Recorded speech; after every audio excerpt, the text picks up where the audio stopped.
Good evening and welcome to the Business Day. I'm Anthony Lugg.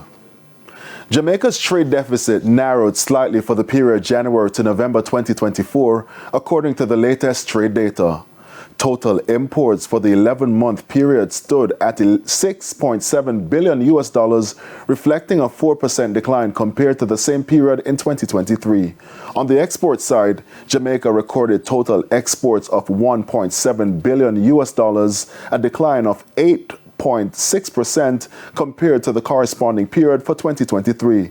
The reduction in imports was primarily attributed to lower purchases of raw materials, intermediate goods, which fell by 10.5%, and fuels and lubricants, which saw a 7.9% decline. This downturn in exports was largely driven by a significant 63.2% drop in re-exports. However, domestic exports increased by 9.2%. All petrol prices will see increases effective tomorrow.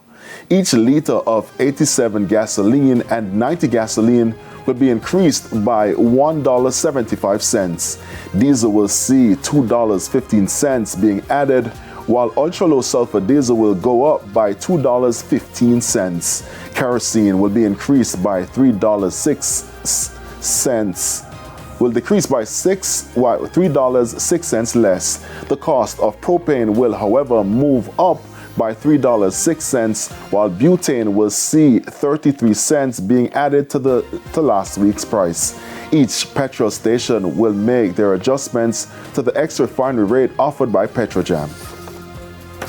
Foreign currency trading ended with the US dollar selling for an average $158.15. The Canadian dollar is being sold for $110.37. The pound is going for $203.37, while the euro is selling for an average $173.19.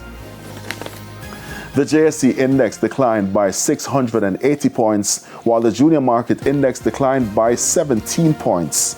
45 stocks advanced today, including Stanley Motor, JMMB 9.5% preference shares, Pulse Investments, Berger Paints, and JPS 7% preference shares. The 43 declining shares were led by A.S. Bryden & Sons Holdings, Caribbean Cream, Main Event Entertainment Group, Caribbean Assurance Brokers, and Proven Group US dollar shares. 24 shares traded firm. And that's the Business Day. I'm Anthony Lugg. News from overseas after the break.